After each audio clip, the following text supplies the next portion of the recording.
जय हिंद। स्वागत है आप सभी का आपके अपने YouTube चैनल अमृत एकेडमी पे।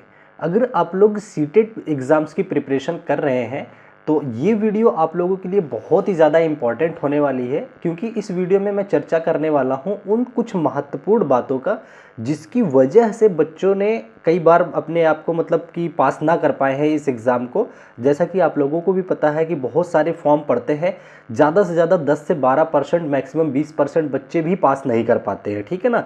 तो ज़्यादातर 80 से 90% बच्चे क्यों फेल हो जाते हैं उसकी एक हमने कंक्लूज़न निकाला है आप ही लोगों में से बच्चों से बात करके कि उनकी क्या मिस्टेक्स रही हैं। तो उन सारी चीज़ों को मैं आप लोगों के साथ शेयर करने वाला हूं ताकि आप लोग पहले से ही उन गलतियों को ना दोहराएं, ठीक है ना।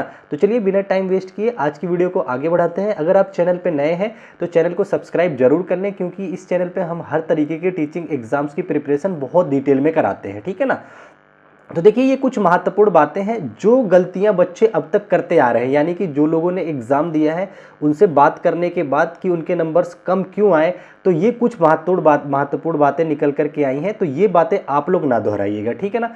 जैसे सबसे पहला रीज़न क्या था कम नंबर आने का, कि तैयारी को ही लेट से स्टार्ट करते रहे बच्चे, ठीक है ना। इसके पीछे कई सारे रीजंस हैं कि बहुत सारे बच्चे सीटेट एग्जाम को बहुत हल्के में लेते हैं कि यार सीटेट ही तो है, चलो 10 दिन पढ़ लेंगे 20 दिन पढ़ लेंगे। तो आपको ये गलती नहीं करना है, आपको प्रॉपर टाइम देना है इसकी तैयारी के लिए। कम से कम तो 3 महीने या 3.5 मंथ तो अवश्य आपको समय देना है, बिल्कुल डिटेल में, ठीक है ना।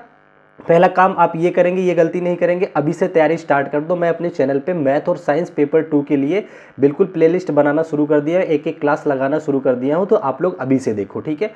दूसरी कौन सी गलती आपको नहीं करनी है कि बिना बेसिक क्लियर करे केवल मैराथन देखकर एग्जाम देना, ठीक है ना। बहुत सारे बच्चों ने हमसे ये कमेंट करके बताया, पर्सनली भी चैट हुई कि सर बहुत सारे बड़े बड़े यूट्यूबर्स और चैनल वालों ने ये कहा कि बस आप मैराथन देख के चले जाओ, फला ने टॉप किया, ये किया, हम लोग उसी बहकावे में आकर के केवल मैराथन देख के चले गए। तो देखिए मेरे भाई, मैं पहले से ही बता रहा हूँ कि अब सीटेट का एग्ज़ाम 2020 के बाद थोड़ा सा लेवल बढ़ गया है। आपको अपने सब्जेक्ट का बेसिक क्लियर करना बहुत ज़रूरी है। जैसे अगर आपका मैथ और साइंस पोर्सन है पेपर 2 में मान लीजिए, तो आपको बेसिक से उसे क्लियर करना पड़ेगा एक एक चैप्टर को। लगभग साइंस में आपके 55 चैप्टर आते हैं, 45 के आसपास चैप्टर मैथ में आते हैं। तो इन सारे चैप्टर को एक बार बेसिक से पढ़ना जरूर, ठीक है ना। उसके बाद मैराथन आपको हेल्प करेगी, अदरवाइज थोड़ी सी दिक्कत आ जाएगी। तो ये गलती नहीं करना, आपके पास अभी टाइम है और पढ़ाई को स्टार्ट करो, ठीक है ना। ये हो गया। तीसरी गलती क्या कर रहे थे बच्चे, उनका कहना था कि सर हमें मैथ्स को सॉल्व करने में बहुत टाइम लग रहा था। भाई बिल्कुल लगेगा, क्योंकि मैथ्स को सॉल्व कराने का बहुत सारे टीचर्स हैं जो कि आज भी पुराने मेथड्स का इस्तेमाल करते हैं, ठीक है ना। तो आपको कैसे सॉल्व करना है मैथ वाले क्वेश्चन को, तो मैं बताता हूँ। मैथ के प्रश्नों को कोशिश किया करो कि ऑप्शन से हल करें, ठीक है ना। इन सारी चीज़ों को अगर आपको समझना है तो मैं आप लोगों के लिए मैथ की क्लास लगाया हूँ, प्लेलिस्ट विजिट करके देखिएगा आपको किस तरीके से हेल्प मिलती है। मैं बहुत आसान करके चीज़ें बता रहा हूँ, तो आपको ये गलती नहीं करनी है। मैथ को पुराने मेथड से नहीं करना है, शॉर्ट ट्रिक्स सीखना है उसके बारे में, और ऑप्शन कैसे एलिमिनेट होते हैं उन सारी चीज़ों को सीखना है, कैलकुलेशन फास्ट कैसे की जाती है उन सारी चीज़ों को सीखना है, ठीक है ना। ये हो गया। चौथी गलती बहुत सारे बच्चों की क्या रहती है कि वो लोग मॉक टेस्ट नहीं लगाते हैं। कई बार खुद से बहाना करते हैं कि अरे भी मेरा कोर्स तैयार नहीं है तो मॉक नहीं लगाऊंगा, डिमोटिवेट होऊंगा।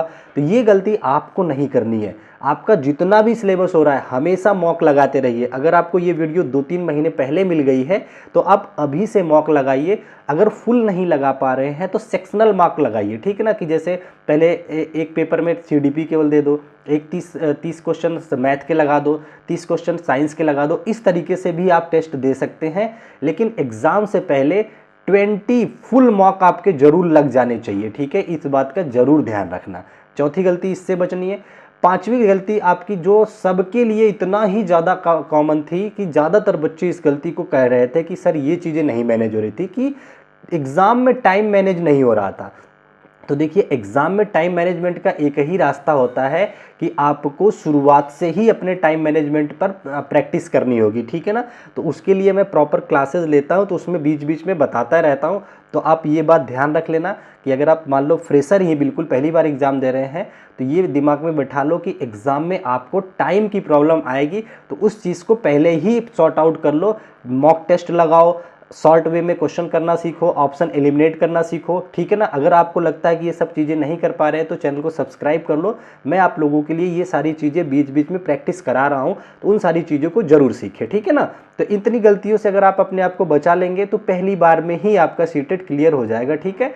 तो आप उन 80% या 90% की कैटेगरी में ना आकर के 10-15% जो पास हो रहे हैं उनकी कैटेगरी में आ जाएंगे, ठीक है। तो आई होप आप लोगों को वीडियो पसंद आई होगी, तो लाइक कमेंट जरूर कीजिएगा। कोई और रिक्वायरमेंट है तो आप कमेंट कीजिएगा, मैं आप लोगों की मदद जरूर करूंगा, ठीक है। तो आज की वीडियो के लिए इतना ही, फिर मिलेंगे आप लोगों से नेक्स्ट वीडियो में। तब तक के लिए आप अपना ध्यान रखें। Bye bye, take care, thank you so much. जय हिंद, जय भारत।